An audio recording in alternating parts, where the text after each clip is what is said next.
दोस्तों नमस्कार। Colonel Ajay, CEO Ajay astro money group first global astro finance digital channel से आपसे मुखातिब होता हूँ। आज 10 जून सन 2023। दोस्तों आज के एपिसोड में हम चर्चा करेंगे चावल और गेहूं के बारे में। सरकार का कहना है कि हमारे पास पर्याप्त स्टॉक है और अब गेहूं के आयात की कोई आवश्यकता नहीं है, डीजीएफटी का कहना है। साथ साथ यदि हम बात करें तो चावल की, तो चावल में एक प्रमुख बिजनेस न्यूज़पेपर बिजनेस स्टैंडर्ड के मुताबिक भारत से निर्यात किए गए चावल की कीमतें इस सप्ताह मार्च की शुरुआती के बाद अपने उच्च स्तर पर पहुंच गई है। जानिए पूरी रिपोर्ट विस्तार से।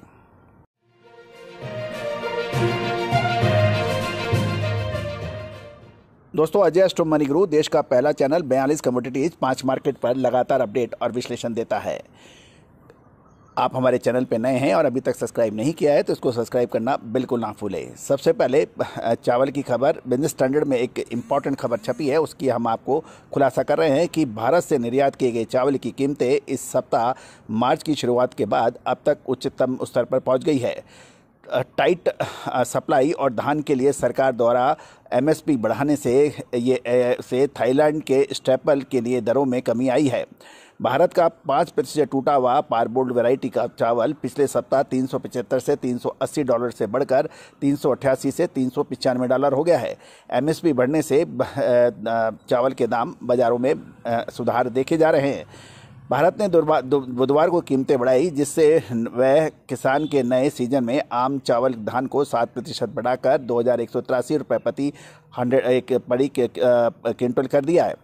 समर्थन मूल्यों की बढ़ोतरी की उम्मीद में पिछले एक महीने में स्थानीय बाजारों में धान की कीमतें भी बढ़ी हैं। अतः चावल के निर्यात की कीमतों को बढ़ रहा है और एक निर्यातक ने यह भी बताया कि पड़ोसी बांग्लादेश में जून में समाप्त होने वाले चालू वित्त वर्ष के लिए पहले 11 महीने में खाद्य सुरक्षा सुनिश्चित करने के लिए 6,34,000 टन चावल का आयात किया। इससे खाद्य मंत्रालय के बांग्लादेश से आंकड़े पता लग रहे हैं। दोस्तों खाद्य मंत्री साधन चंद्र मंजूमदार ने कहा है कि बांग्लादेश जिसे अक्सर प्राकृतिक आपदाओं के कारण होने वाली कमी से निपटने के लिए आयात की आवश्यकता होती है, को आने वाले वित्तीय वर्ष में चावल आयात करने की आवश्यकता नहीं होगी, क्योंकि बांग्लादेश चावल में आत्मनिर्भर बनने की राह पर है। थाईलैंड के 5% टूटे चावलों की कीमत $490 से $495 प्रति टन पे बात किया गया है, जो कि पिछले सप्ताह 495 से थोड़ा सा कम है। दोस्तों बैंकॉक से पता लग रहा है कि मांग अभी भी फ्लैट है और फसल के दौरान अगले महीने अतिरिक्त आपूर्ति की उम्मीद थी। दोस्तों अफ्रीकी देशों से मांग शांत रही है, क्योंकि थाई चावल की कीमतें भारत की तुलना से अधिक थी, जबकि इंडोनेशिया को निर्यात में कुछ प्रॉब्लम आ रही है, उससे भी कुछ भाव बढ़ने में मदद मिल रही है। वियतनाम में 5% टूटे चावल की कीमत $490 से $495 प्रति टन पर अपरिवर्तित रही, उसमें कोई परिवर्तन नहीं रहा। गौरतलब है कि साल के निर्यात अनुबंधों को पूरा करने के लिए किसानों से चावल खरीद में अब तेजी आ सकती है। दोस्तों ये था चावल के ऊपर अपडेट। अब हम बात करेंगे गेहूं के ऊपर।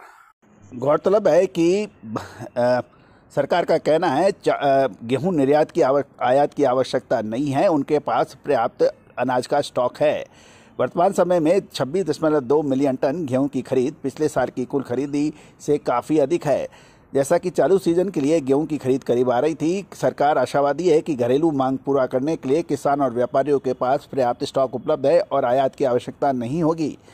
अभी तक आयात की जरूरत महसूस नहीं हुई है। उत्पादन अच्छा रहा है, चूँकि शराबबंदी लागू है, यानी किसान और व्यापारियों के पास पर्याप्त स्टॉक है। एफसीआई यानी फूड कॉरपोरेशन ऑफ इंडिया के पास पर्याप्त स्टॉक है। विदेशी व्यापार महानिदेशक डीजीएफटी संतोष सारंगी ने बिजनेस लाइन को ये बताया। 6 जून तक मौजूदा रबी सीजन में गेहूं की खरीदी 26.2 मिलियन टन मीट्रिक टन हो चुकी है, जो पिछले साल के मुकाबले कम है। दोस्तों ये भी एक महत्वपूर्ण बात यह है कि पिछले साल सरकार अब खरीदी लक्ष्य से काफ़ी पिछड़ गई थी, लगभग 50% से कम उसका लक्ष्य से वो पिछड़ गया था।